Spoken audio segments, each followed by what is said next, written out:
Hello students, आज हम study करेंगे physical properties of haloalkane and haloarenes. Firstly हम स्टडी करेंगे फिजिकल प्रॉपर्टी ऑफ हैलोअल्केन। तो चलिए इसे फर्स्ट प्रॉपर्टी से स्टार्ट करते हैं। फर्स्ट फिजिकल प्रॉपर्टी है फिजिकल स्टेट एंड स्मेल। तो हैलोअल्केन का फिजिकल स्टेट क्या है? जनरली जिस हैलोअल्केन में कार्बन कम होंगे वो क्या होंगे? गैस स्टेट में होंगे। जैसे जैसे कार्बन इंक्रीज होंगे गैस से लिक्विड में कन्वर्ट हो जाएंगे। अगर कार्बन और इंक्रीज हो गए तो सॉलिड फॉर्म हो जाएगा हमारे पास हैलोअल्केन। अब इनका स्मेल क्या है? जनरली हैलोअल्केन क्या है? एक स्वीट स्मेलिंग सब्सटेंस है और इनका कलर क्या होता है? Colourless in pure form. जब आप कुछ इम्प्योरिटीज़ ऐड करोगे तब आपको कुछ कलर शो हो सकता है। चलो इसे स्टडी करते हैं। फर्स्ट प्रॉपर्टी को, स्वीट स्मेलिंग है, कलरलेस है। जब प्योर हुए कलर कब शो होगा? जब इम्प्योरिटीज़ होगी। बट कुछ सब्सटेंस है जो ऐसे हैं इम्प्योरिटी ना होने पे भी कलर शो हो करेंगे। कब? चेक करते हैं उनको। ब्रोमाइड एंड आयोडाइड, इसका सिंपल मीनिंग है alkyl bromide simply bromoalkane and iodoalkane, इसको अल्काइल आयोडाइड बोल सकते हो। अल्काइल ब्रोमाइड और alkyl iodide show colour show करेंगे कब? When expose to sunlight. जब लाइट और सनलाइट में एक्सपोज करेंगे इनको, ये कुछ ना कुछ कलर इम्पार्ट करेंगे, कलर शो करेंगे। अब बात करते हैं इसकी स्टेट की। लिखा है lower member like chloromethane, bromomethane, chloroethane are gases. अब इससे हायर मतलब जिसमें कार्बन इंक्रीज होगा, जब हैलोजन का साइज इंक्रीज होगा आयोडो में, तब क्या ये लिक्विड और उसके बाद सॉलिड में चेंज हो जाएंगे। अब इस क्वेश्चन का आंसर क्या है? कार्बन इंक्रीज करने पे गैस से लिक्विड में कैसे चेंज हो जाएंगे, और कार्बन इंक्रीज करने से लिक्विड से सॉलिड क्यों फॉर्म हो गया? इस क्वेश्चन का आंसर हम नेक्स्ट फिजिकल प्रॉपर्टी में स्टडी करेंगे। चलो अब नेक्स्ट को स्टडी करते हैं, डेंसिटी। तो डेंसिटी क्या है इनका? सबसे पहले जब भी कभी ऑर्गेनिक कोई भी चैप्टर स्टडी करेंगे तो डेंसिटी का कंपेयर सीधा वाटर की डेंसिटी से करेंगे कि वाटर की डेंसिटी से डेंसिटी इनकी इसकी हैलोअल्केन की मोर है और लेस। तो सिंपली जो हमारे फ्लोरो और क्लोरोएल्केन है उनका डेंसिटी लो है as compare to water. Why? Check कर लो। लोअर मेंबर क्या है? गैसेस। सिंपली 9th क्लास का कंसेप्ट लगा लो कि गैसेस की डेंसिटी तो लिक्विड से कम होगी। तो सिंपली उस कंसेप्ट को फॉलो करते हैं। फ्लोरो और क्लोरोएल्केन है लाइटर देन वाटर। अब इस लाइन बुक में लिखा होता है लाइटर देन वाटर। इस लाइटर देन वाटर का सिंपली मीनिंग है its density less than density of water. अब नेक्स्ट लाइन क्या है? While bromide. अब ब्रोमाइड में क्या हो रहा है? ब्रोमाइड का साइज इंक्रीज कर गया। अब चेक करो डेंसिटी का formula, mass upon volume. Density का फॉर्मूला क्या बोल रहा है? जैसे मास इंक्रीज होगा डेंसिटी भी इंक्रीज होगी। अब ब्रोमो का साइज फ्लोरो और क्लोरो से क्या है? मोर। मास इंक्रीज होगा तो डेंसिटी क्या इंक्रीज होगी? सिंपली पॉलीक्लोरो, जहाँ पे क्लोरो था सिंपल 1 क्लोरो की बात हो रही थी। पॉली का मतलब क्या है? एक से ज़्यादा क्लोरो। अगर एक से ज़्यादा क्लोरो होंगे तो मास इंक्रीज होगा, मास इंक्रीज हुआ तो डेंसिटी इंक्रीज होगी। तो simply bromoalkane and पॉलीक्लोरोएल्केन, simply derivative किसको बोला? फर्स्ट वीडियो में स्टडी किया था। एल्केन से हैलोअल्केन को ड्राइव करते हैं कैसे? हैलोजन को ऐड करके H को रिमूव करके, तो डेरिवेटिव वर्ड लिखा है। Bromide and polychloro derivative are heavier than water. Heavier than water का क्या मीनिंग है? Its density more than density of water. Simple ये मीनिंग है। तो डेंसिटी का इंक्रीजिंग ऑर्डर, डेंसिटी कैसे इंक्रीज करेगी? तो ये इंक्रीज करेगी फ्लोरो से क्लोरो, फिर ब्रोमो का उससे ज़्यादा डेंसिटी, आयोडो का सबसे ज़्यादा। ऐसा क्यों है? क्योंकि चेक करो फ्लोरीन, क्लोरीन, ब्रोमीन, आयोडीन में से मास किसका ज़्यादा होगा? मास होगा आयोडो का ज़्यादा। अगर मास मोर तो डेंसिटी मोर। सिंपली इंक्रीजिंग ऑर्डर भी सिंपल है, बड़ी आसानी से समझ आ जाएगा आपको। नेक्स्ट आ गया इनफ्लेमेबल नेचर। अब इस वर्ड को इनफ्लेमेबल का मीनिंग क्लियर करते हैं पहले। कुछ बच्चों को लगता है कि फ्लेमेबल किसे बोलते हैं, जिसको आग लग जाए, मतलब जो फायर को कैच करे उसको फ्लेमेबल बोलते हैं। तो इनफ्लेमेबल सोचते हैं उसको बोलेंगे जिसको आग ना लगे। बट फ्लेमेबल एंड इनफ्लेमेबल दोनों का मीनिंग सेम है। दोनों का मीनिंग क्या हुआ, जिस सब्सटेंस को आग लगती है उसको बोलते हैं इनफ्लेमेबल सब्सटेंस।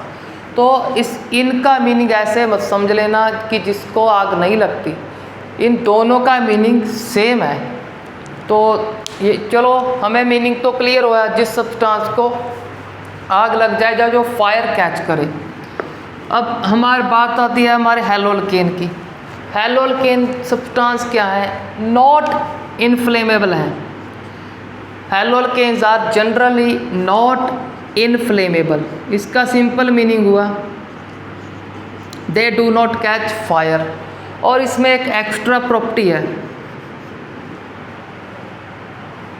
वो एक्स्ट्रा प्रॉपर्टी क्या है, as the halogen content increases, as the halogen content increases, जैसे जैसे हैलोजन कंटेंट इंक्रीज होगा हैलोल्केन में, जैसे किसी में 1 क्लोरो है 2 क्लोरो लगा दें, फिर 3, फिर 4, ऐसे हैलोजन कंटेंट जब इंक्रीज करेंगे, हैलोजन कंटेंट इंक्रीज करने से क्या होगा, नॉन इनफ्लेमेबल, नॉन इनफ्लेमेबल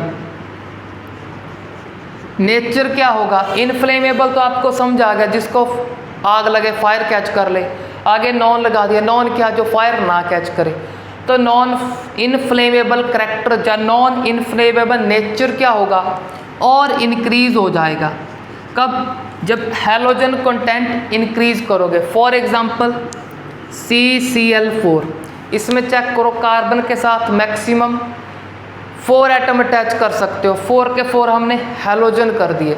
तो जो कार्बन टेट्राक्लोराइड CCl4 क्या होगा, इसका नॉन इनफ्लेमेबल नेचर मैक्सिमम होगा। इस मैक्सिमम से मैक्सिमम नॉन इनफ्लेमेबल नेचर होने के कारण इसे यूज़ किया जाता है इन फायर एक्सटिंग्विशर। इसे फायर एक्सटिंग्विशर के लिए यूज़ किया जाता है। क्यों, क्योंकि ये तो नॉन इनफ्लेमेबल है, जिस पे इसको स्प्रे करेंगे या जिस सब्सटेंस पे अप्लाई करेंगे उस पे जो फायर लग रहा होगा उस फायर को भी क्या कर देगा, एक्सटिंग्विश कर देगा, बुझा देगा उस फायर को। तो simply CCl4 is used in fire extinguisher under the name, किस नेम के अंडर यूज होता है ये, under the name pyrene. Pyrene name के अंडर इस CCl4 को यूज़ करते हैं in fire extinguisher, in fire extinguisher में। अब मूव करते हैं 4th फिजिकल प्रॉपर्टी। तो 3 प्रॉपर्टी तो हमने कर ली, अब 4th पे मूव करते हैं। 4th है हमारा बॉइलिंग पॉइंट। अब बॉइलिंग पॉइंट चेक करेंगे हैलोल्केन का।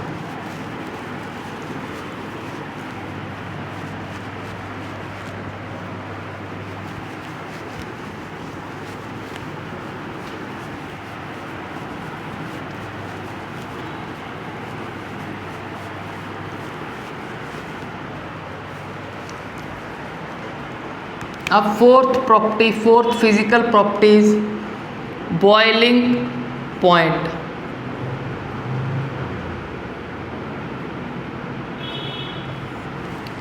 अब बॉइलिंग पॉइंट और एक फिजिकल प्रॉपर्टी और है सॉल्युबिलिटी। बॉइलिंग पॉइंट और सॉल्युबिलिटी प्रॉपर्टी है जो इम्पोर्टेंट है, इम्पोर्टेंट। इसे इम्पोर्टेंट क्यों बोल रहे हैं, क्योंकि आपके +2 के सिलेबस में मेन 4 चैप्टर हैं ऑर्गेनिक के। एक हैलोल्केन एंड हैलोरीन, दूसरा alcohol phenol ether, third aldehyde ketone and carboxylic acid, 4th आ जाएगा amine chapter, organic compound containing nitrogen atom. तो सभी में क्या है, सभी में फिजिकल प्रॉपर्टी है।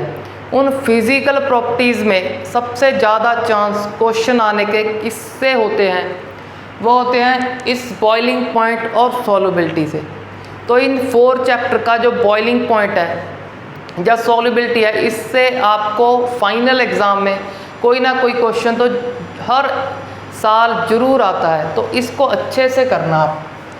अगर आप एक चैप्टर की फ़िज़िकल प्रॉपर्टी सीख लेते हो तो आपको नेक्स्ट चैप्टर की फ़िज़िकल प्रॉपर्टी भी खुद आती होगी। आपको टीचर से सीखने की ज़रूरत नहीं पड़ेगी अगर एक चैप्टर की फ़िज़िकल प्रॉपर्टी को लर्न कर लेते हो।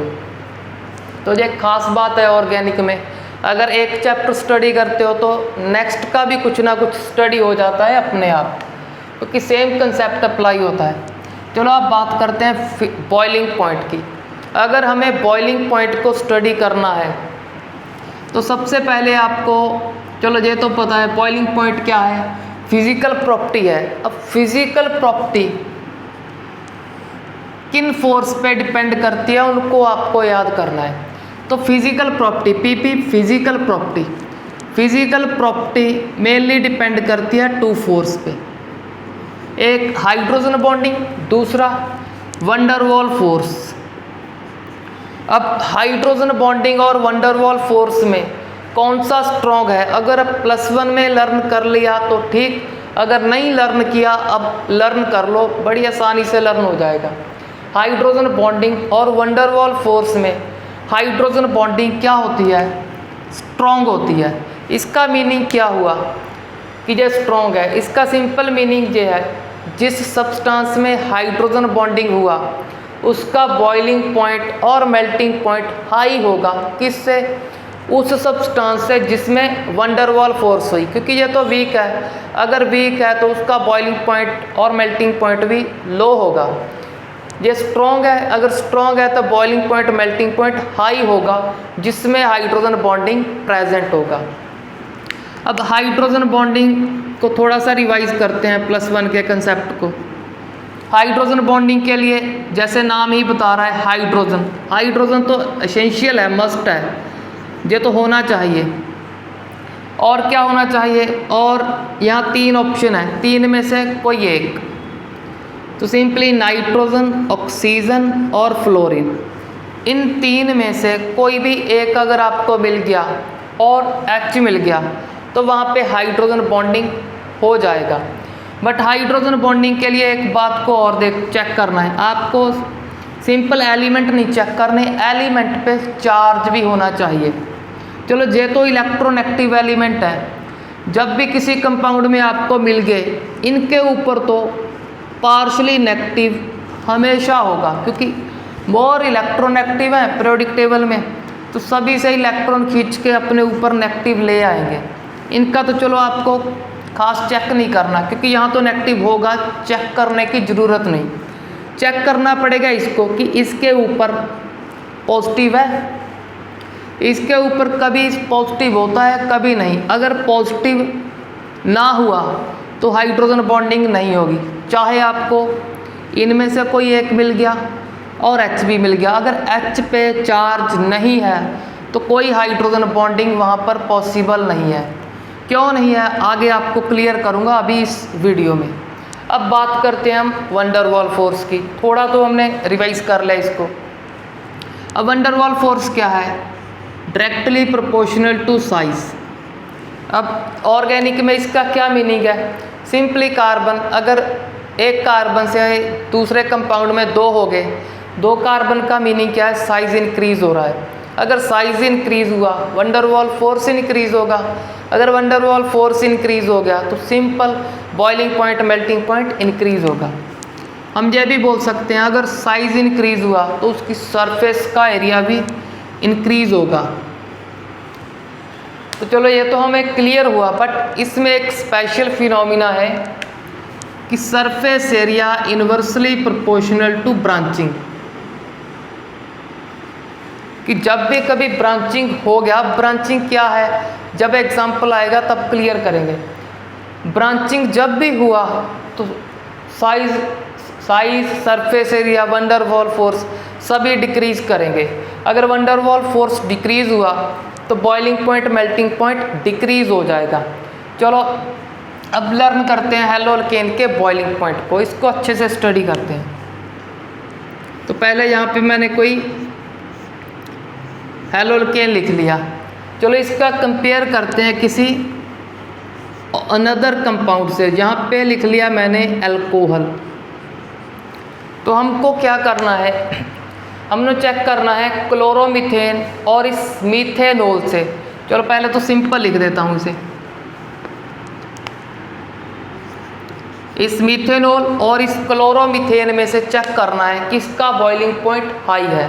अब किसका हाई होगा, जिसमें हाइड्रोजन बॉन्डिंग होगा, क्योंकि स्ट्रॉन्ग है। चलो पहले इसे चेक करते हैं। इसे चेक करने के लिए लिखते हैं CH3CHCl। अब मैंने दूसरा मॉलिक्यूल क्यों लिखा, ये आपको क्लियर करते हैं। अब चेक करो हमारे पास क्या है, इसका सैंपल है, इसको बॉयल करना है। अब बॉयल किसको करोगे, लिक्विड को।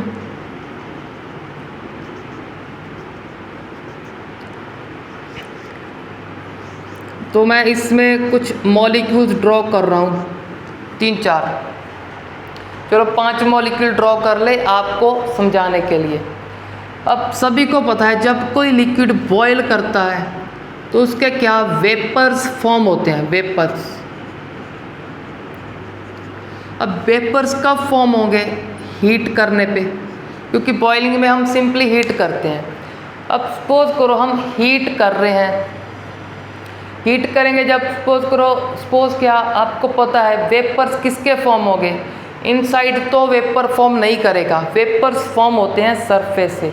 तो सरफेस के मॉलिक्यूल क्या इवेपोरेट करना स्टार्ट करेंगे जब कोई लिक्विड बॉयल होना स्टार्ट हुआ।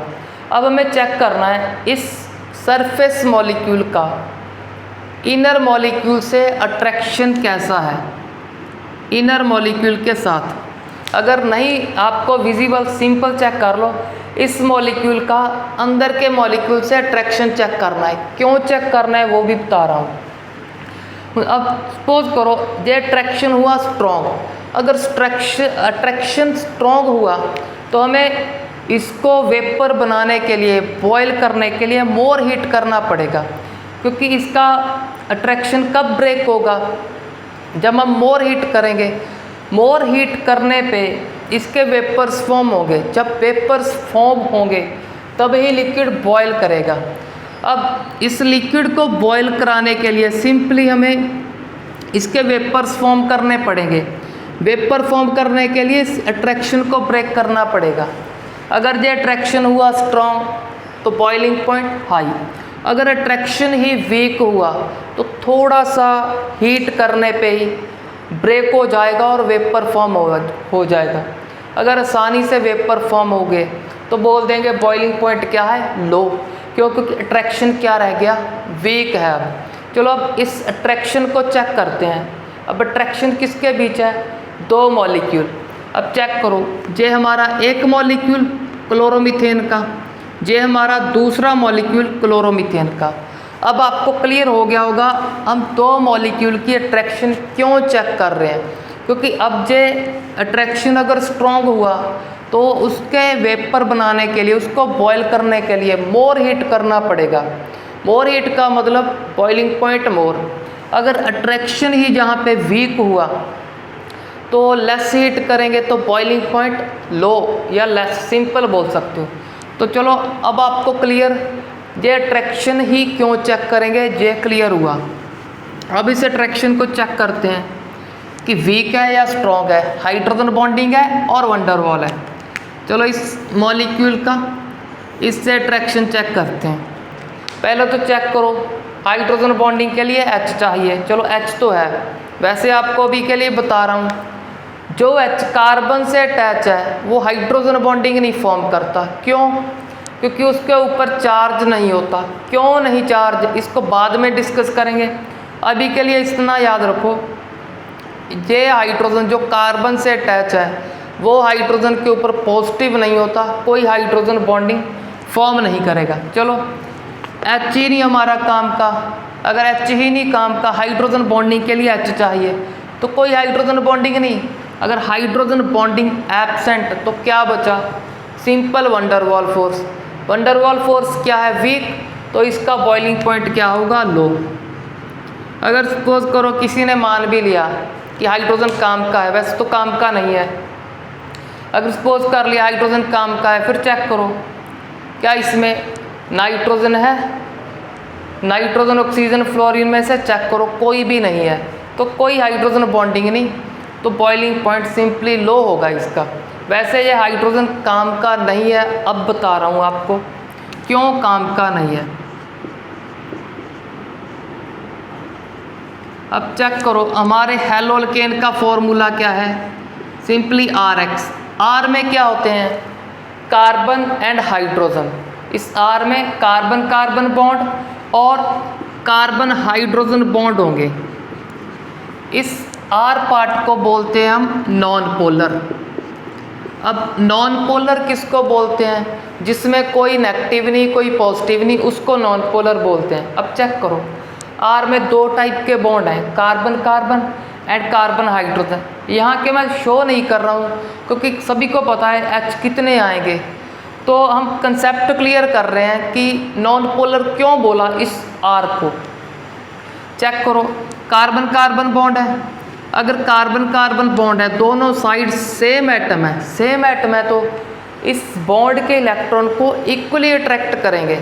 जब इक्वली अट्रैक्ट करेंगे ना किसी पे नेगेटिव आएगा ना किसी पे पॉजिटिव।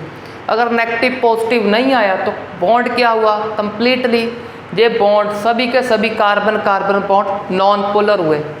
अब बात आती है कार्बन हाइड्रोजन की, कि जहाँ तो एलिमेंट डिफरेंट है बट यहाँ पे डिफरेंट होने का भी कोई बेनिफिट नहीं है। क्यों, अब जो हाइड्रोजन होता है उसका इलेक्ट्रोनेगेटिविटी होता है 2.1, कार्बन का अप्रोक्सीमेटली 2.4 और 2.5, चलो 2.5 मान लेते हैं, 2.5 के नियर अबाउट होता है इसका इलेक्ट्रोनेगेटिविटी। अब इलेक्ट्रोनेगेटिविटी तो सभी बच्चों को अच्छे से पता होगा कि इलेक्ट्रोनेगेटिविटी क्या है, शेयर्ड इलेक्ट्रॉन को अपनी तरफ अट्रैक्ट करना। अब चेक करो किसकी इलेक्ट्रोनेगेटिविटी मोर है, कार्बन की। कार्बन की इलेक्ट्रोनेगेटिविटी चेक करो, इससे ज़्यादा इंक्रीज हुई है या थोड़ा ही डिफरेंस है। अब चेक करो 2.5 और 2.1 के बीच में इलेक्ट्रोनेगेटिविटी डिफरेंस क्या है, 0.4 का है। तो इसका सिंपल मीनिंग है कार्बन की इलेक्ट्रोनेगेटिविटी बस थोड़ी सी ही ज़्यादा है इस हाइड्रोजन से। अगर थोड़ी सी ज़्यादा है तो थोड़े से इलेक्ट्रॉन को अट्रैक्ट करेगा। हमने ऐसे एरो लगा दिया कि सभी H से थोड़े से इलेक्ट्रॉन अट्रैक्ट करेगा। अगर थोड़े से अट्रैक्ट करेगा तो इस पे जो पार्शली नेगेटिव आएगा, जो हमारा पार्शली नेगेटिव आएगा वो क्या होगा, वेरी लेस। और इस हाइड्रोजन पे जो पार्शली पॉजिटिव होगा वो भी क्या होगा, वेरी लेस।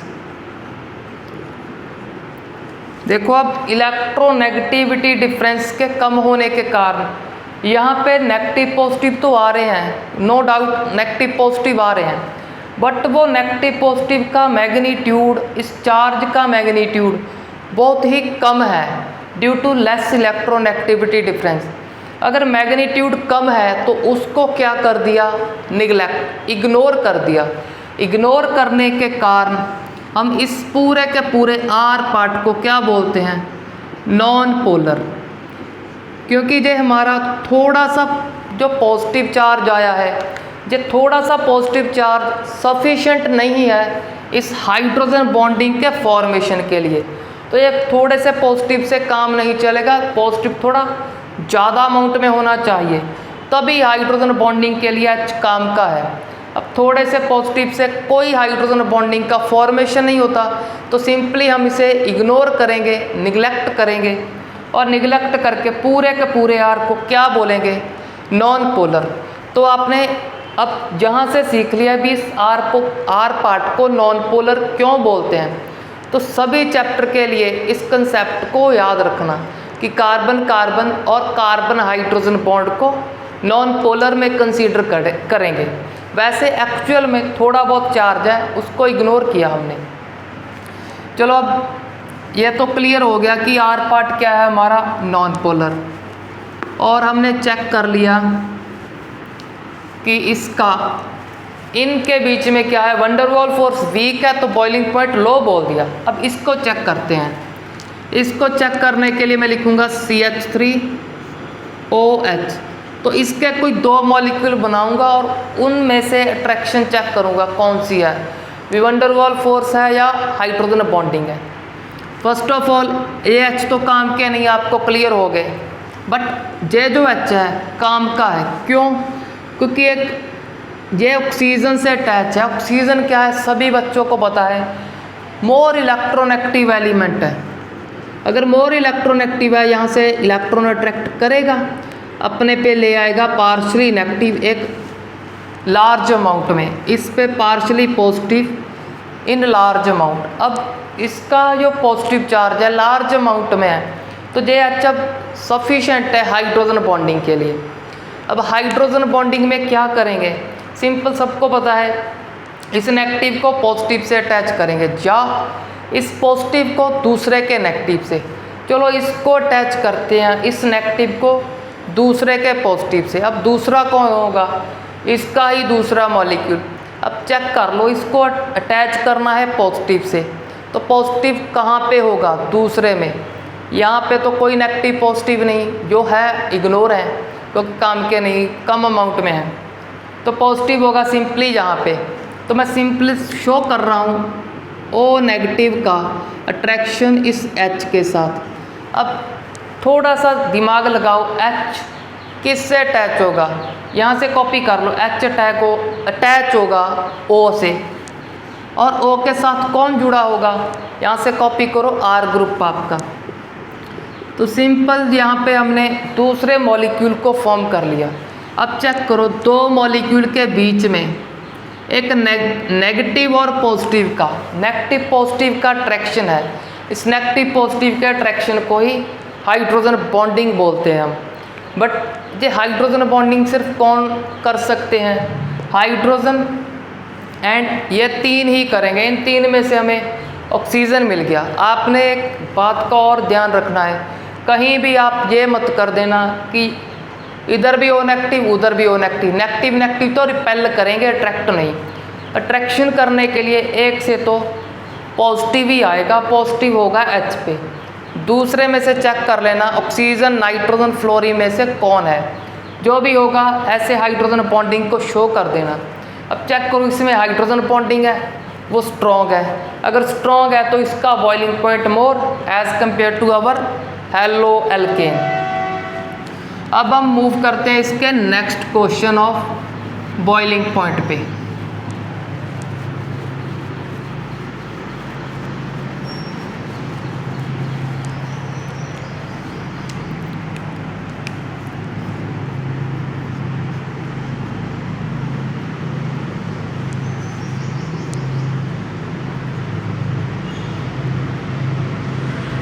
अब चेक करते हैं हम इन कंपाउंड को, इनको चेक करो कि CH3 तो सभी कंपाउंड में है। अगर CH3 सभी कंपाउंड में है तो कॉमन को तो हम चेक नहीं करते, हम चेक करेंगे जो चेंज हो रहा है। चेंज कौन क्या हो रहा है, हैलोजन। अब चेक करो किस हैलोजन का साइज मोर है, क्योंकि ये तो चेक कर लिया इनके बीच में कोई हाइड्रोजन बॉन्डिंग नहीं। अगर नहीं हाइड्रोजन बॉन्डिंग तो वंडरवॉल फोर्स है, जो हमने क्लियर कर लिया था। अब साइज़ किसका ज़्यादा है, सभी को पता है आइडो का। अगर साइज़ मोर तो वंडरवॉल फोर्स मोर, अगर वंडरवॉल फोर्स मोर तो बॉइलिंग पॉइंट भी मोर। तो सिंपली सबसे ज़्यादा इसका बॉइलिंग पॉइंट, सबसे कम फ्लोरो का। ये सिंपल क्वेश्चन था। अब नेक्स्ट में चेक करते हैं हम, हैलोजन कंटेंट को इंक्रीज़ करूँगा मैं, हाइड्रोजन को डिक्रीज़, हैलोजन को इंक्रीज़।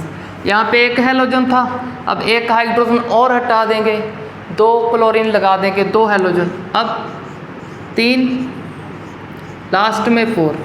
अब चेक करो, जब फर्स्ट से सेकंड में मूव करेंगे, एक हाइड्रोजन कम कर दिया तो हाइड्रोजन का मास कितना होता है, 1। या सभी को पता है हाइड्रोजन का साइज़ क्या है, स्मॉल। बट जो क्लोरीन है, क्लोरीन का साइज़ क्या होगा, लार्ज। अगर क्लोरीन का साइज़ लार्ज है, हाइड्रोजन का स्मॉल, तो कम क्या किया हाइड्रोजन, स्मॉल साइज़ का जो एटम था, सिंपली हम इसे मास से स्टडी कर लेंगे, क्योंकि सभी को इतना लॉजिक तो है कि अगर मास ज़्यादा होगा तो साइज़ भी ज़्यादा होगा। यहाँ से मास कितना कम हुआ, सिर्फ 1H का। जब क्लोरीन 2 ऐड कर दिए, मास कितना इंक्रीज़ हुआ, 35.5, क्योंकि क्लोरीन का मास, एक क्लोरीन का मास 35.5 होता है। तो जब यहाँ पे मूव करेंगे इतना इंक्रीमेंट लगेगा तो और इतना डिक्रीमेंट। डिक्रीमेंट किसके कारण, क्योंकि हाइड्रोजन कम हो रहा है, चेक कर लो, 3 से 2 रह गए तो 1 कम हो गया, इतना इंक्रीज़ हो गया 2 क्लोरीन के कारण। अब इनका रिजल्ट देखो, इससे माइनस कर दो 1, सिंपल 34.5 टोटल में इंक्रीज़ ही हो रहा है। अब और आगे मूव करोगे फिर भी टोटल में इंक्रीज़ ही होगा। अब 4 क्लोरीन और इंक्रीज़ होगा, तो जैसे मास इंक्रीज़ होगा साइज़ इंक्रीज़ होगा। अगर साइज़ इंक्रीज़ हुआ तो वंडरवॉल फोर्स इंक्रीज़ होगा, तो वंडरवॉल फोर्स इंक्रीज़ तो उस तरफ पे बॉइलिंग पॉइंट इंक्रीज़ होगा। तो अब मूव करते हैं नेक्स्ट एग्जाम्पल पे। नेक्स्ट एग्जाम्पल हम चेक करेंगे हमारे कार्बन का। कार्बन को इंक्रीज डिक्रीज करेंगे।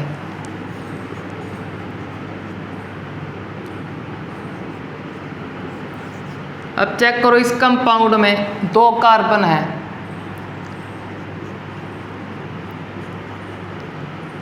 और इस कंपाउंड में कितने कार्बन है, 3। पहले हैलोजन को चेक करो, हैलोजन सेम है, क्लोरो क्लोरो अटैच है। अब उसमें कार्बन 3, अगर 3 कार्बन 3 का साइज मोर, वंडरवॉल फोर्स तो बॉइलिंग पॉइंट मोर, इसका लेस। तो सिंपल सा क्वेश्चन था, डन हो गया हमारा। अब मूव करते हैं लास्ट कंसेप्ट पे, ब्रांचिंग। ब्रांचिंग को अभी तक स्टडी नहीं किया, अब ब्रांचिंग को स्टडी करते हैं। ब्रांचिंग के क्वेश्चन के लिए सिंपल फर्स्ट सब्सटेंस, फर्स्ट मैंने लिख दिया यहाँ पे क्लोरोब्यूटेन। अब इसमें लिख देते हैं ब्रांचिंग।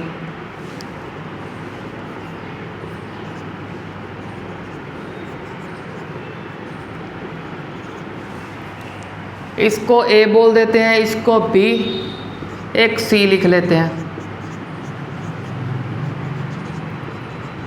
जब सबसे पहले चेक करो कार्बन कंटेंट किसमें कम है, चेक करो। इसमें 1 2 3 और 4, इसमें 1 2 3 एंड 4, इसमें 1 2 एंड 3। तो जिसमें कार्बन कम, साइज कम, वंडरवॉल फोर्स कम, तो इसका बॉइलिंग पॉइंट सबसे कम। तो लिख देंगे सी का सबसे कम। इससे ज़्यादा किसका होगा, इसमें चेक करो 4 कार्बन है, इसमें भी 4, तो 4 के 4 क्या है, एक लॉन्ग चेन में है, कोई ब्रांचिंग नहीं है। बट इसमें चेक करो सारे के सारे कार्बन लॉन्ग चेन में नहीं, एक ब्रांचिंग में है, इसको ब्रांचिंग बोलते हैं। जैसे ब्रांचिंग इंक्रीज होगा, surface area, size and van der Waals force decrease हो गया, क्योंकि इन्वर्सली का रिलेशन है। अगर वंडरवॉल फोर्स इसका डिक्रीज हो गया तो इसका बॉइलिंग पॉइंट भी लो होगा इससे।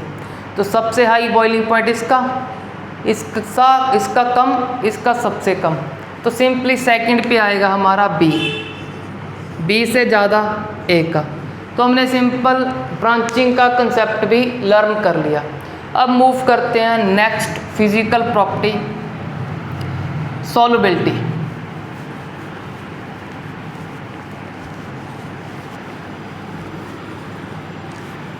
जब भी हम कभी किसी ऑर्गेनिक सब्सटेंस का, किसी भी ऑर्गेनिक कंपाउंड की सॉल्युबिलिटी प्रॉपर्टी को स्टडी करेंगे, उसमें सबसे पहले चेक करेंगे उसका सॉल्युबिलिटी इन वाटर। वाटर में चेक करेंगे कि वो सब्सटेंस वाटर में सॉल्युबल है और नो। सॉल्युबिलिटी चेक करते हैं आप इसकी। तो सॉल्युबिलिटी के लिए सिंपल, जैसे बॉइलिंग पॉइंट के लिए हमने चेक करा 2 फोर्स को, एक हाइड्रोजन बॉन्डिंग, एक वंडरवॉल फोर्स, ऐसे ही हमें सॉल्युबिलिटी के लिए सॉल्युबिलिटी के कंसेप्ट को लर्न करना है।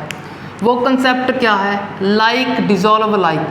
अब लाइक डिजॉल्व लाइक का क्या मीनिंग है, इसका सिंपल मीनिंग है पोलर डिजॉल्व पोलर और non polar dissolve non polar.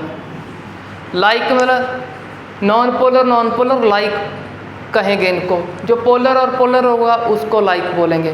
तो पोलर में डिसॉल्व होगा। फॉर एग्जांपल पोलर किसको बोलते हैं, जिसमें नेगेटिव पॉजिटिव है। तो NaCl में Na positive Cl negative common salt है हमारा, तो वो क्या है, कॉमन सॉल्ट पोलर है। वाटर भी पोलर है, तो वाटर में सभी को पता है सॉल्ट डिसॉल्व होता है। अब उसका रीज़न मिल गया कि पोलर में डिसॉल्व होता है तो डिसॉल्व हुआ वो। ऐसे ही नॉन पोलर में डिसॉल्व होगा। एक कंसेप्ट तो ये हो गया हमारा। अब सेकंड कंसेप्ट क्या है सॉल्युबिलिटी का? सेकंड कंसेप्ट है हमारा हाइड्रोजन बॉन्डिंग।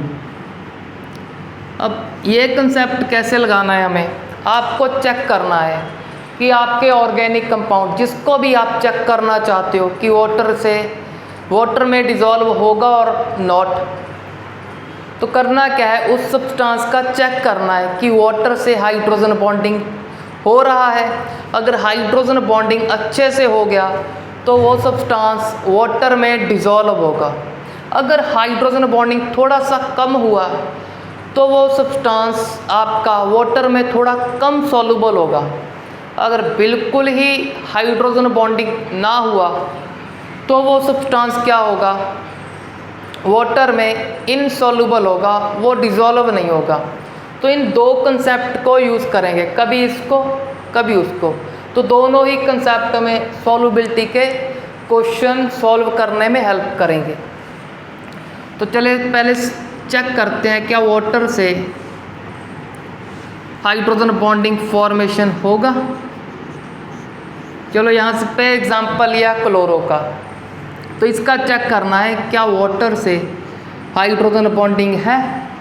अब ये तो हमने स्टडी कर लिया, जो हाइड्रोजन कार्बन से अटैच है वो किसी काम के नहीं, उस पे पॉजिटिव नहीं है, जो है उसको इग्नोर करना।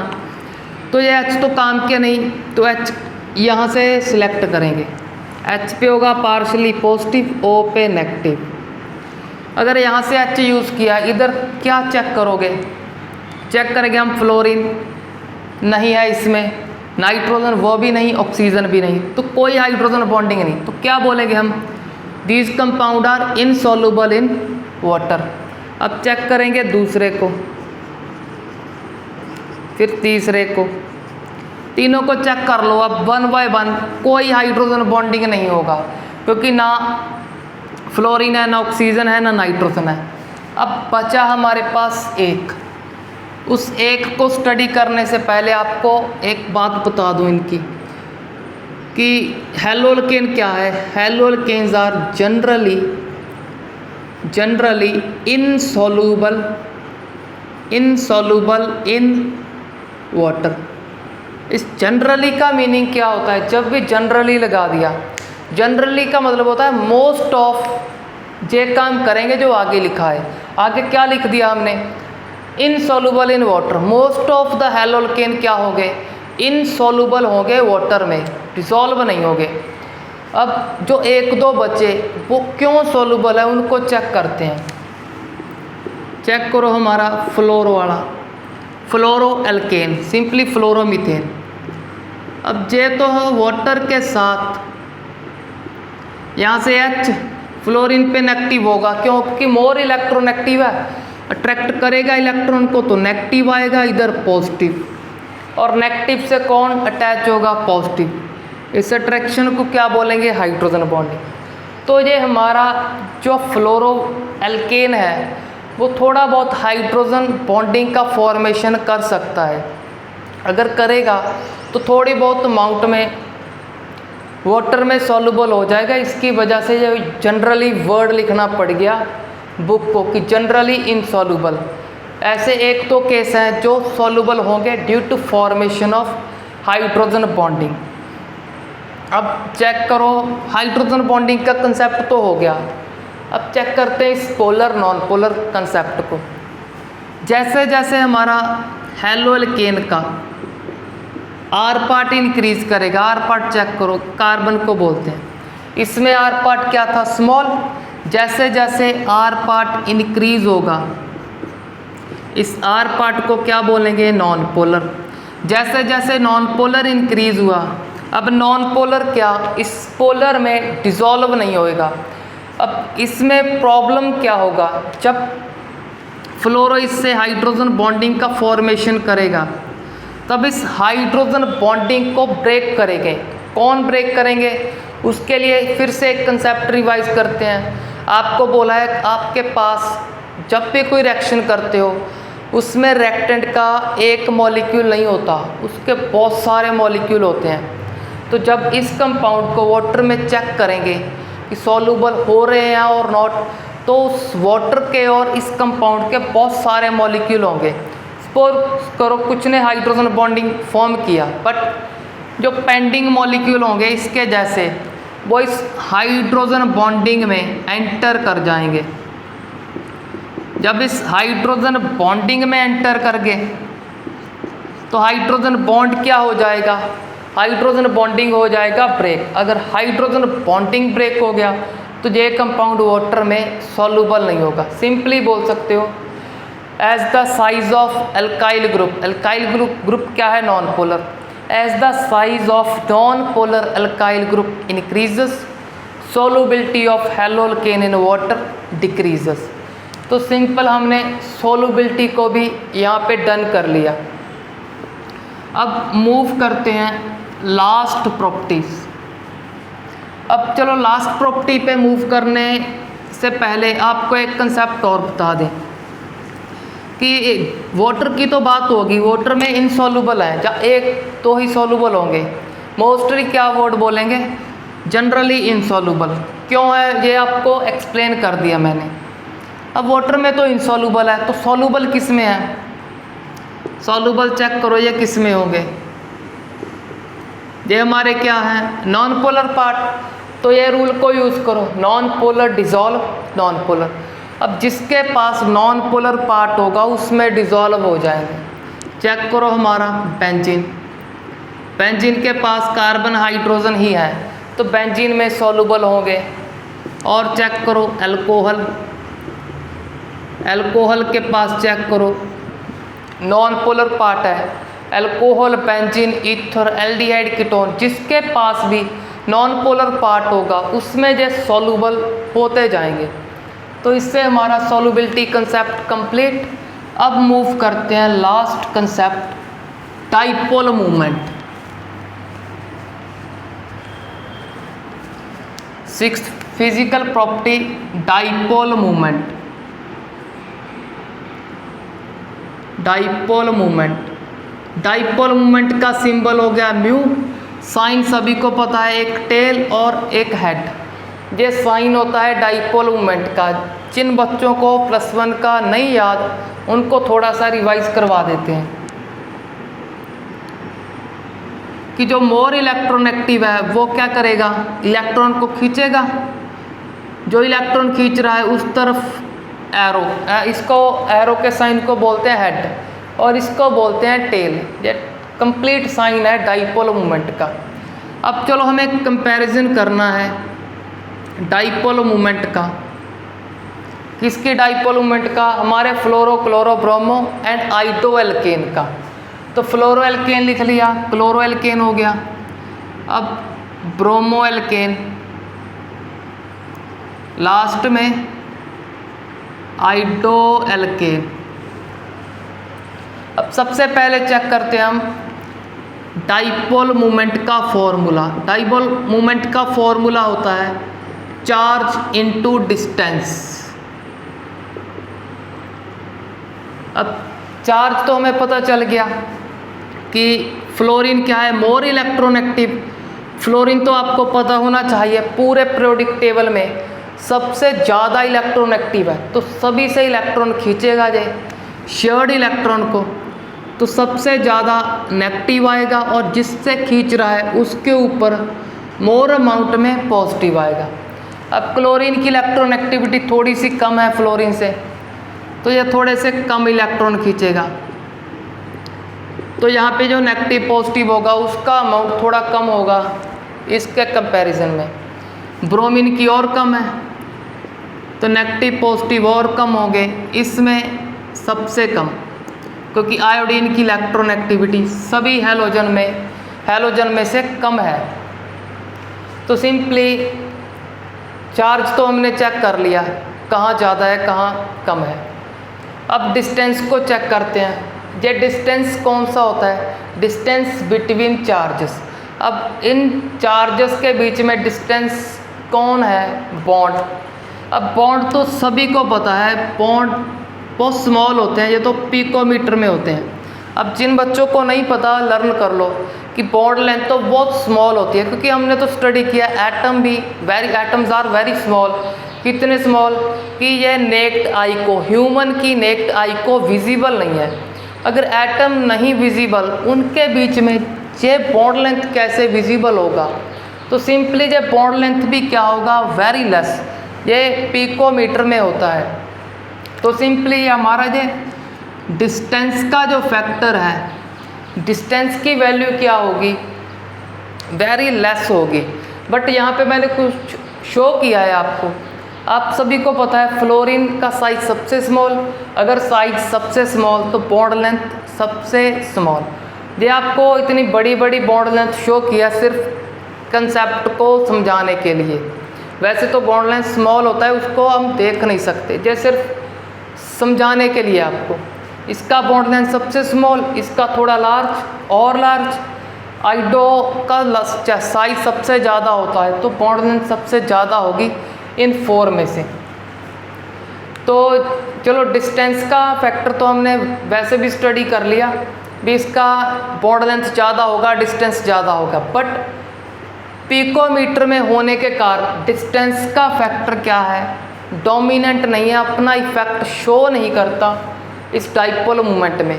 क्यों? क्योंकि डाइपोल मूवमेंट तो चार्ज और डिस्टेंस के मल्टीप्लाई से आएगा, बट इसका वैल्यू स्मॉल होने के कारण अपना इफेक्ट नहीं शो कर पाता इस पर।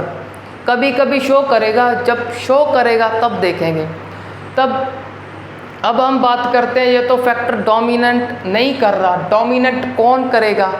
चार्ज। चार्ज किस पे ज़्यादा है चेक कर लो। अभी आपको पढ़ाया है मैंने, चार्ज होगा इस फ्लोरीन में, क्योंकि सबसे ज़्यादा मोर इलेक्ट्रोनेगेटिव है।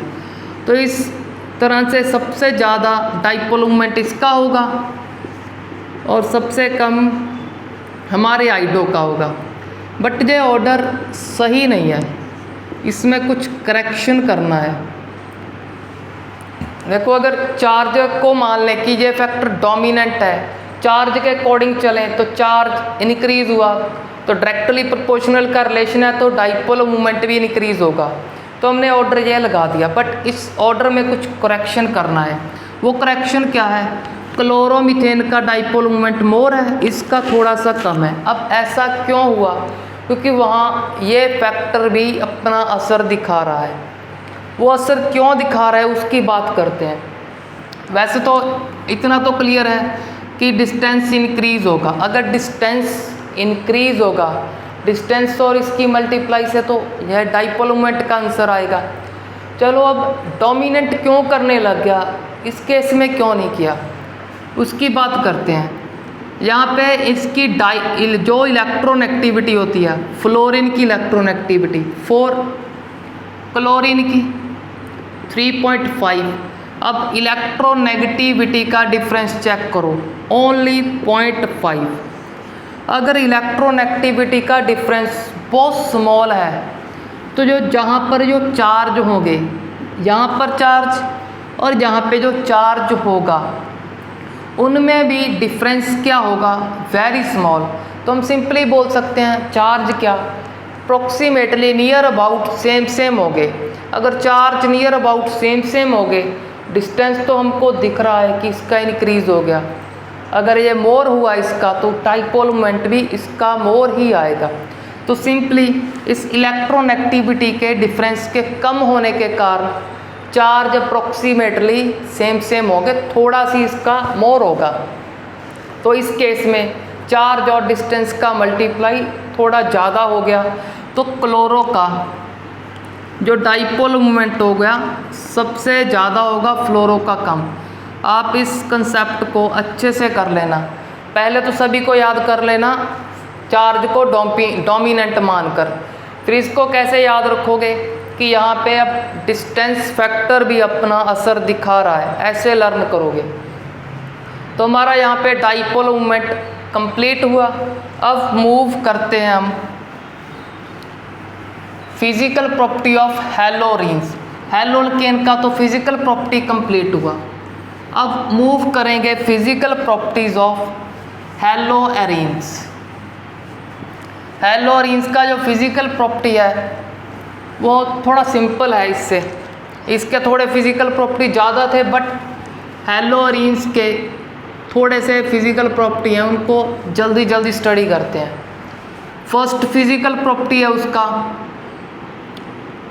फर्स्ट स्टेट की बात करेंगे। स्टेट क्या है? फिजिकल स्टेट, लिक्विड और क्रिस्टलाइन सॉलिड।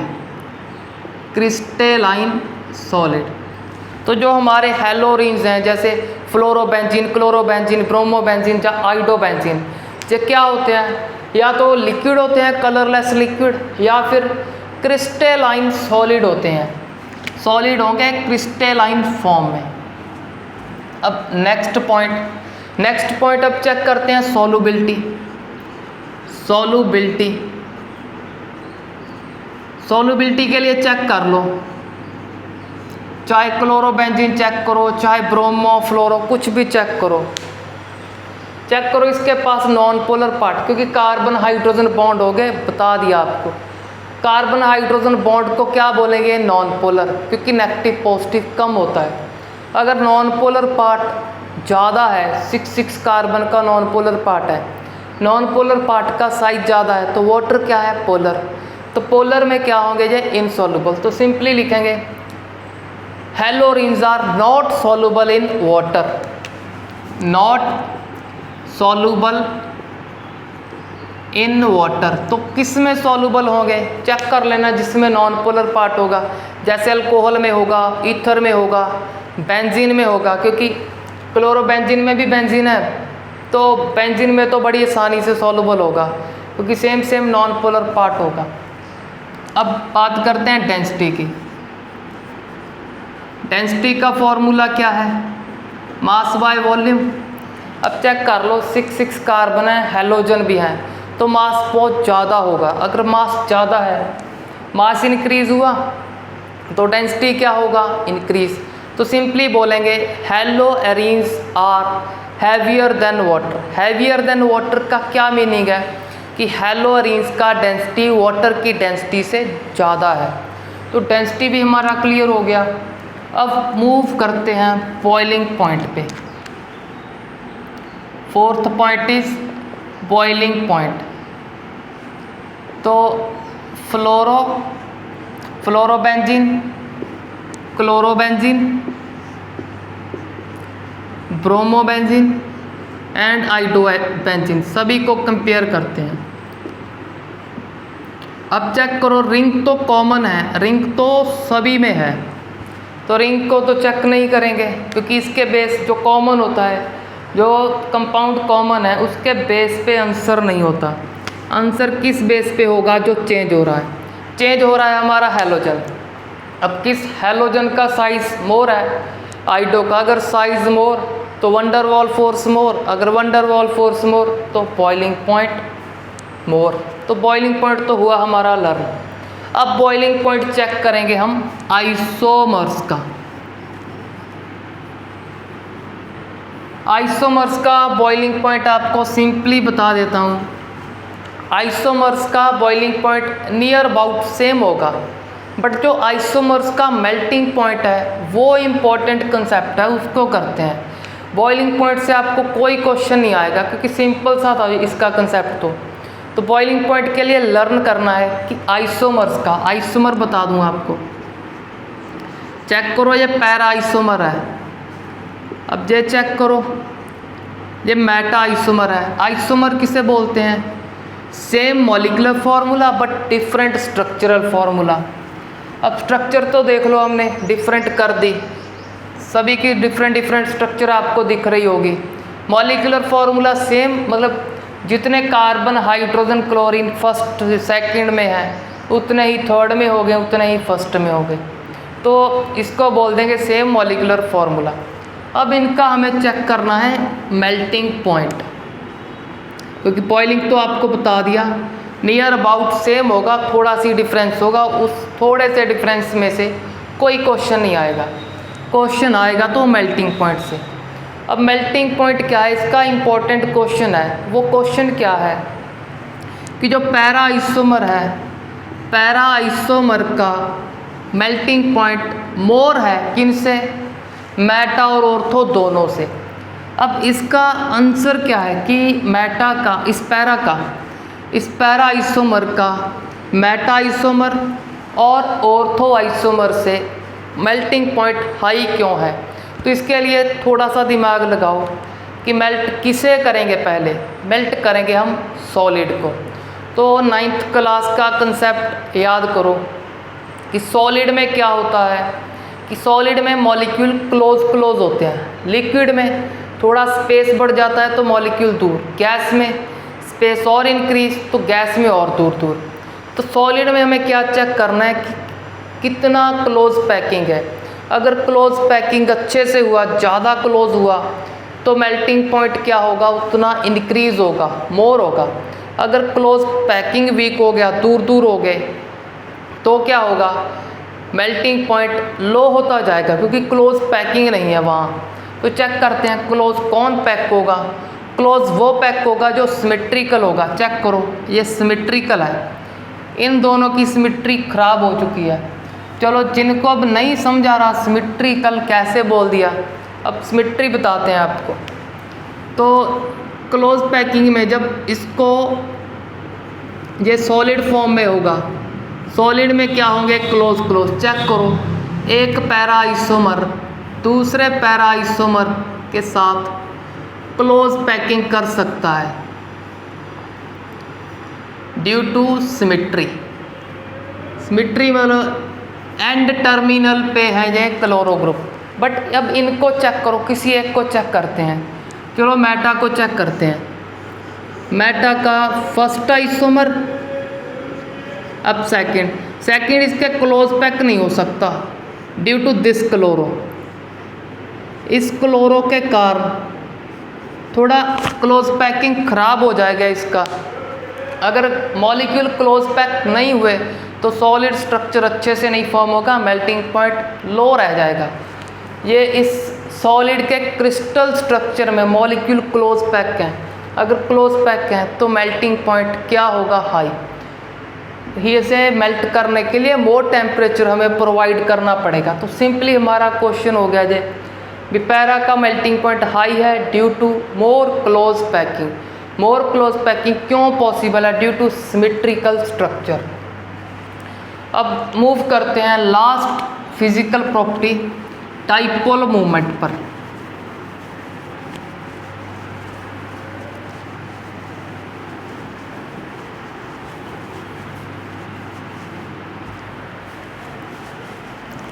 अब last fifth physical property of haloarene is dipole movement. Dipole movement का सिंबल बता दिया आपको म्यू। अब इसका कंपैरिजन करेंगे हम हेलो एल्केन के साथ। चलो किसी एक हेलो एल्केन के साथ करते हैं। इस फ्लोरोमीथेन का हम कंपेयर करेंगे इस फ्लोरोबेंजीन के साथ। अब कंसेप्ट क्या बताता है हमें, कंसेप्ट बोल रहा है जो हमारे हेलो एल्केन है, हेलो एल्केन का डाइपोल मूवमेंट मोर होगा किससे, हेलो एरीन से। अब कंसेप्ट तो बता रहा है इसका डाइपोल मूवमेंट मोर होगा। अब क्यों, उसको चेक करें। उसको चेक करने के लिए दोबारा से इसका फॉर्मूला क्या है, चार्ज इनटू डिस्टेंस। तो अब इसका आंसर के लिए हमको चेक करना पड़ेगा इस कार्बन का हाइब्रिडेशन। क्यों चेक करेंगे, सभी का आपको आंसर मिलेगा। एक बार याद करो हाइब्रिडेशन का फॉर्मूला। तो आपको फर्स्ट वीडियो में बताया था हाइब्रिडेशन का फॉर्मूला क्या है, number of sigma bond plus lone pair. तो ये सिंपल सा फॉर्मूला था हाइब्रिडाइजेशन का। अब चेक करते हैं इसकी हाइब्रिडाइजेशन। चेक करो सिग्मा बॉन्ड, जिसको नहीं पता उसके लिए बताया था कि सिग्मा बॉन्ड सिंगल को मान लो। जिन बच्चों को आता है वो अपना वो कंसेप्ट ही लर्न रखना कि हेड वाइज ओवरलैपिंग से सिग्मा, साइड वाइज से पाई। जिनको नहीं आता उनके लिए बस सिंगल बॉन्ड को सिग्मा बोल देंगे। तो कार्बन क्या करेगा, 3 हाइड्रोजन से 3 सिंगल बॉन्ड, 3 सिग्मा बनाएगा। 4 तो हमें सिग्मा दिख ही रहा है, तो इस कार्बन ने फॉर्म किए 4 सिग्मा। जब कार्बन 4 बॉन्ड फॉर्म करे तो लोन पेयर होता है 0। अब सम हो गया हमारे पास इसका 4। हाइब्रिडाइजेशन क्या होगी, इससे एक कम पावर किसकी, P की। 4 से कम होगा 3। S तो सभी हाइब्रिडाइजेशन में होता है, S तो लगाना ही है। P का कितना पावर लगाओगे, इससे एक कम, तो सिंपली sp3। तो इस कार्बन का हाइब्रिडाइजेशन आ गया हमारे पास sp3। अब इस कार्बन का चेक करते हैं जिससे हमारा हैलोजन अटैच है। अब इस कार्बन ने चेक करो सिग्मा, सिंगल बॉन्ड कितने बनाए, 1, 2 और 3। जिन बच्चों को नहीं आता उनके लिए बताया था मैंने पहले कि डबल बॉन्ड को ऐसे मान लेना कि डबल बॉन्ड में डबल को फॉर्म करने से पहले फर्स्ट क्या होगा, सिंगल होगा। अगर फर्स्ट सिंगल है तो सिग्मा बोल देंगे। जब डबल फॉर्म हो गया फिर सिंगल ही, इस नेक्स्ट बॉन्ड को पाई बोलेंगे। तो ये उनके लिए है जिनको head wise side wise clear नहीं है। जिनको क्लियर है वो वैसे ही याद रखो, अपना प्रॉपर अंडरस्टैंडिंग रखो। ये तो वीक स्टूडेंट्स के लिए भी डबल को ऐसे मान लेना भी पहले सिंगल होगा फिर डबल फॉर्म होगा फिर ट्रिपल। तो चलो फर्स्ट सिंगल को सिग्मा बोल देते हैं। चलो सिग्मा कितने फॉर्म हुए इस हमारे हैलोरिन्स में, तो सिग्मा फॉर्म हो गए 3। अब लोन पेयर चेक करो, लोन पेयर के लिए चेक करो बॉन्ड तो टोटल 4 फॉर्म कर लिए इसने, 1, 2, 3 एंड 4th पाई बॉन्ड। अगर टोटल 4 बॉन्ड है तो कोई लोन पेयर नहीं, तो सम हो गया हमारे पास 3। अगर 3 है हाइब्रिडाइजेशन P की एक कम पावर, इससे कम sp2। तो यहाँ पे हाइब्रिडाइजेशन आ गया इस कार्बन का sp2। अब हम क्या चेक करेंगे, इसमें S करैक्टर चेक करेंगे। इस हाइब्रिडाइजेशन में इस कार्बन के पास S करैक्टर होगा 33.33%। इस हाइब्रिडाइजेशन में S करैक्टर होगा 25%। अब जिन बच्चों को S करैक्टर फाइंड करना नहीं आता उनके लिए एक बता रहा हूँ, दूसरा अपने आप करना। अब परसेंटेज कैसे फाइंड करोगे, जिसका परसेंटेज फाइंड करना है उसका नंबर ऊपर लिख दो। sp3 में चेक करो S कितने हैं, 1, तो 1 ऊपर, नीचे टोटल नंबर। अब S टोटल चेक करो, एक S है 3 P के, तो टोटल 3 + 1 4 हो गया। अब परसेंटेज के लिए सभी को पता है 100 से मल्टीप्लाई करेंगे, तो जब इसे सॉल्व करोगे आप 25% आ जाएगा। सिमिलरली इसे सॉल्व कर लेना। तो चलो अब S करैक्टर को क्यों स्टडी कर रहे हैं, तो इसको एक कंसेप्ट और लर्न करो। जिन्होंने +1 में लर्न कर लिया उनका इजी है, उनको सभी को पहले से पता है, परसेंटेज फाइंड करना पहले से पता है। जो कंसेप्ट सिखाऊंगा उसका भी पहले से ही पता होगा उनको। जिनको नहीं पता +2 में मेहनत करो, ज़्यादा मेहनत करो उनसे। तो चलो फाइंड करते हैं, इसको लर्न करते हैं। इसको लिखते हैं मोर द S करैक्टर। जैसे जैसे S करैक्टर इंक्रीज होगा वैसे वैसे क्या होगा, इलेक्ट्रोनेगेटिविटी इंक्रीज होगा। तो जैसे जैसे किसी एलिमेंट का S करैक्टर इंक्रीज होता है तो उस एलिमेंट की इलेक्ट्रोनेगेटिविटी इंक्रीज हो जाती है। तो S करैक्टर अब चेक करो, इस स्ट्रक्चर में इस कार्बन का S करैक्टर क्या है, 33.33%।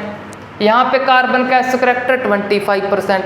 तो S करैक्टर तो यहाँ पे मोर है, तो इस कार्बन की इलेक्ट्रोनेगेटिविटी ज़्यादा होगी, इस कार्बन की थोड़ी सी कम होगी ड्यू टू हाइब्रिडाइजेशन। अब अटैच क्या है दोनों में, हैलोजन फ्लोरीन। फ्लोरीन तो सबसे ज़्यादा इलेक्ट्रोनेगेटिव है, तो इलेक्ट्रॉन को क्या करेगा, अट्रैक्ट। जब इलेक्ट्रॉन को अट्रैक्ट करेगा तो फ्लोरीन के ऊपर आएगा नेगेटिव, पार्शली नेगेटिव, कार्बन पे पार्शली पॉजिटिव।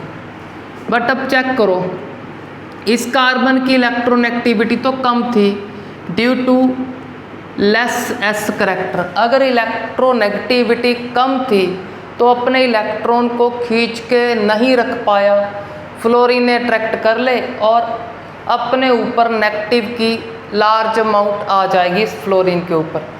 बट इस कार्बन को चेक करो, एस करैक्टर क्या है, मोर। अगर एस करैक्टर मोर है तो फ्लोरीन तो चलो यहाँ से अट्रैक्ट करेगा ही, क्योंकि इसकी इलेक्ट्रोनेगेटिविटी तो सभी से ज़्यादा है, पीरियोडिक टेबल के ऑल एलिमेंट से ज़्यादा है, तो इलेक्ट्रॉन तो चलो खींचेगा। बट अब इस कार्बन की इलेक्ट्रोनेगेटिविटी भी पहले से इंक्रीज होगी। क्यों?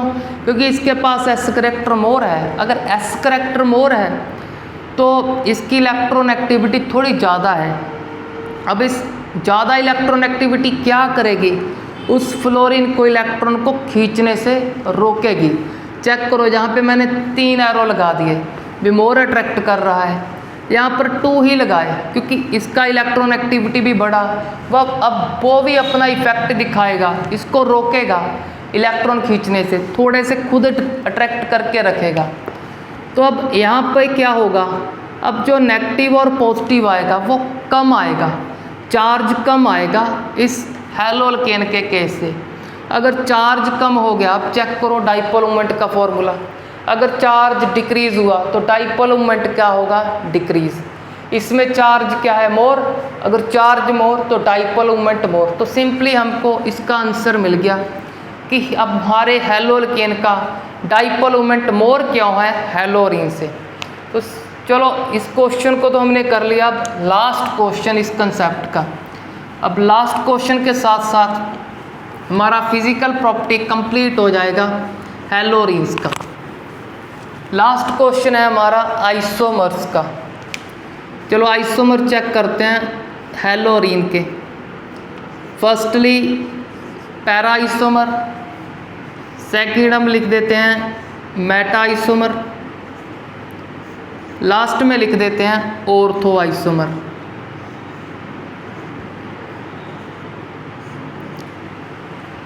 अब चेक करो डाइपोल मोमेंट का साइन कौन सा होता है, मोर इलेक्ट्रोनेगेटिव की तरफ हेड, लेस इलेक्ट्रोनेगेटिव की तरफ टेल।